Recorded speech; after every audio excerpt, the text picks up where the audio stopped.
presented by Mathli Express Music.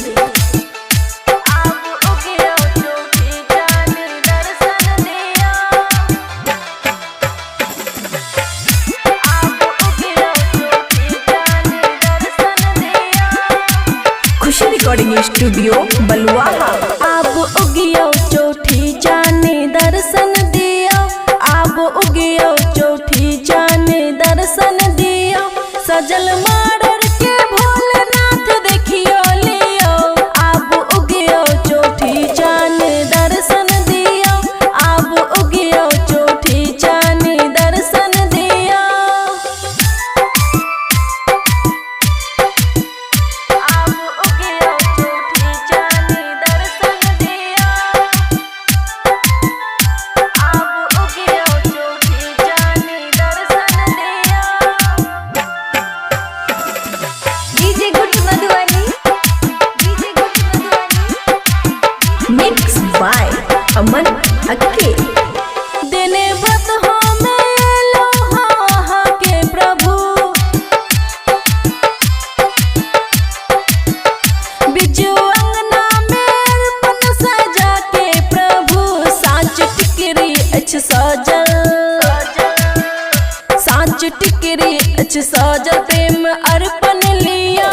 अब उगियो चौठी चान दर्शन दियो, अब उगियो चौठी चान दर्शन दियो। अब उगियो चौठी चान दर्शन दियो, अब उगियो चौठी चान दर्शन दियो। डीजे गुड मधुबनी, खुशी रिकॉर्डिंग स्टूडियो बलुआहा। पाँच रंगत छै फल भेंट फूल भरल डाल, पंच अमृत ताहे संग पोषक है माल, थार नैवेद्य सुधाकर, थार नैवेद्य सुधाकर चैख लियो।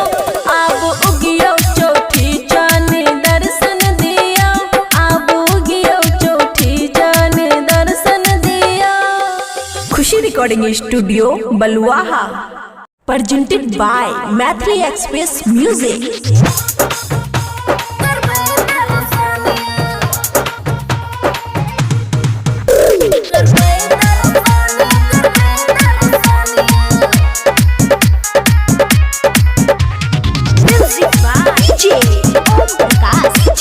खुशी रिकॉर्डिंग स्टूडियो बलुआहा। आए अंगना में उगते चौठी चांदिया, करवाए दर्शनियो, करवाए दर्शनियो, करवाए दर्शनियो, करवाए दर्शनियो। गाय के गोबर से चौका लगेबै, बीच में कलशा बैठेबै। आए अंगना में उगते चौठी चांदिया, करवाए दर्शनियो, करवाए दर्शनियो, करवाए दर्शनियो, करवाए दर्शनियो, करवाए दर्शनियो। डीजे ओम प्रकाश, हाँ सिंदूर पिठार से अर्पण पारल छै, खाजा लड्डू पूरी साजल छै, चौरचन के सब ओरियान छै, चांद में बिराजे भगवान छै, दही के मटका केला के हाथा, चौठी चांद के गाथा। आए अंगना में उगते चौठी चांदिया, करवाए दर्शनियो, करवाए दर्शनियो, करवाए दर्शनियो, करवाए दर्शनियो, करवाए दर्शनियो। DJ Om Prakash, DJ Om Prakash. सोना के कलशा पे दिया जलाबू, पान सुपारी फूल चढ़ाबू, डाली उठाबै छी पहिले साँझे, बेटा मांगै छै एगो बहिन हे, आइब के अरग भगवान आई किया करे छी देरी। आए अंगना में गुद चौठी चांदिया करबै दर्शनियो करबै दर्शनियो करबै दर्शनियो करबै दर्शनियो। खुशी रिकॉर्डिंग स्टूडियो बलुआहा।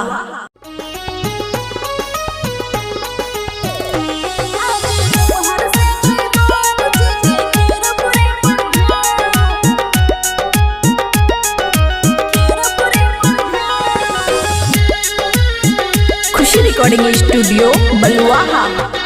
उगियो चौठी चांदियो उगियो चौठी चांद रखियो व्रत के मानियो उगियो चौठी चांद।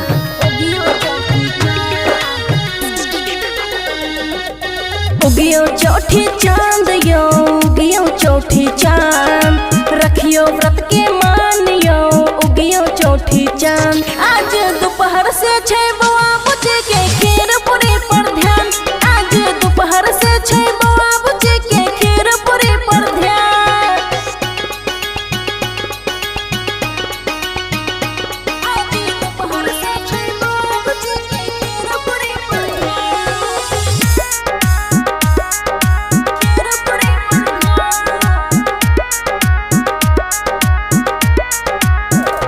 हाँ हाँ पुतहु बहिन चाची गाय के गोबर से निपलक घर दुआर।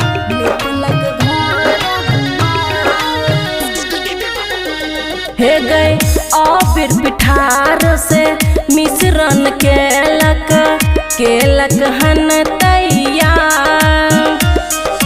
डालो पर छै फल सजाल कलश पर छै धान। तन मन से अर्पित केने छी दियो ने ज्ञान। आज दोपहर से 6 बजे के खीर पूरी पर ध्यान। आज दोपहर से 6 बजे के खीर पूरी पर ध्यान। आज दोपहर से 6 बजे के खीर पूरी पर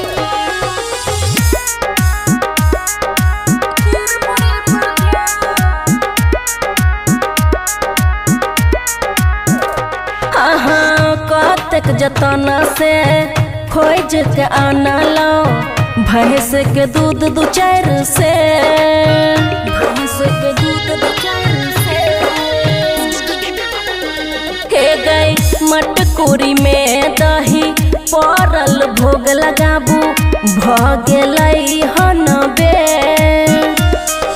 फल फूल और खाजा मुंगवा राखल पान सुपारियो खुशी अमन पर ध्यान दियो सुनू चौठी चानियो। आज दोपहर से 6 बजे के खीर पूरी पर ध्यान। आज दोपहर से 6 बजे के खीर पूरी पर ध्यान। Khushi recording studio Baluaha. Presented by Maithili express music.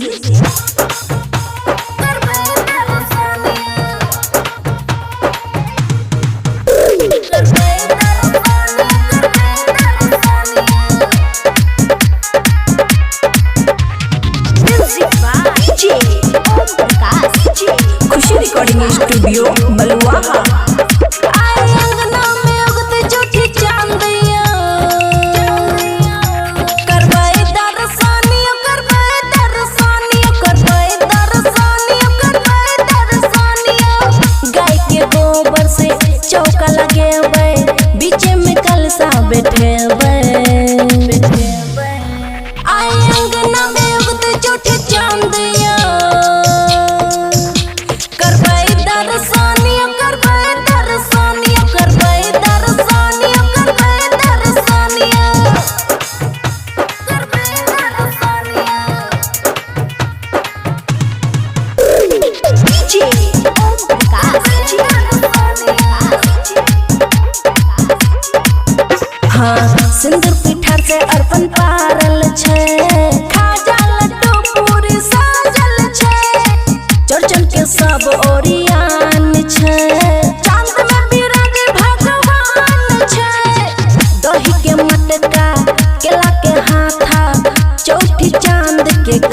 कथा। आए अंगना में उगते चौठी चांदिया,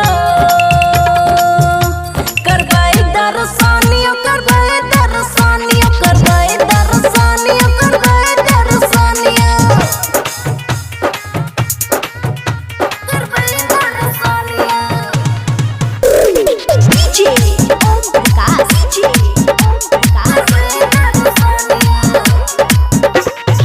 सोना के कलशा पे दिया जलाबू, पान सुपारी फूल चढ़ाबू, डाली उठाबै छी पहिले साँझे, बेटा मांगै छै एगो बहिन हे।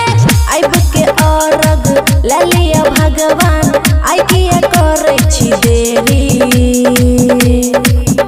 आइ अंगना में उगते चौठी चांदिया,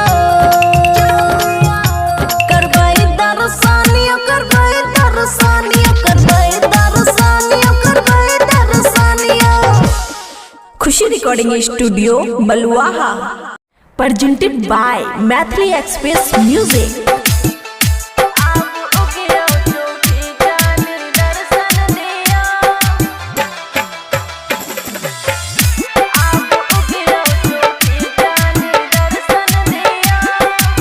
खुशी रिकॉर्डिंग स्टूडियो बलुआहा। अब उगियो चौठी जाने दर्शन दियो, अब उगियो चौठी जाने दर्शन दियो, सजल मारर के भोलेनाथ देखियो लियो। अब उगियो चौठी जाने दर्शन दियो, अब उगियो चौठी जाने दर्शन दियो। अब उगियो चौठी जाने दर्शन दियो, अब उगियो चौठी जाने दर्शन दियो। DJ good Madhubani, DJ good Madhubani. Mix by Aman अक्के। देने व्रत हमें लोहा के प्रभु, बिजू अंगना में अर्पण सजा के प्रभु, साँच टिकरी अछि सजल, साँच टिकरी अछि सजल, प्रेम अर्पण लियो। अब उगियो चौठी चान दर्शन दियो, अब उगियो चौठी चान दर्शन दियो। अब उगियो चौठी चान दर्शन दियो, अब उगियो चौठी चान दर्शन दियो। डीजे गुड मधुबनी, खुशी रिकॉर्डिंग स्टूडियो बलुआहा। पाँच रंगत छै फल भेंट फूल भरल डाल, पंच अमृत दहे संग पोषक है माल, थार नैवेद्य सुधाकर, थार नैवेद्य सुधाकर चैख लियो। अब उगियो चौठी जाने दर्शन दियो, अब उगियो चौठी जाने दर्शन दियो। खुशी रिकॉर्डिंग स्टूडियो बलुआहा।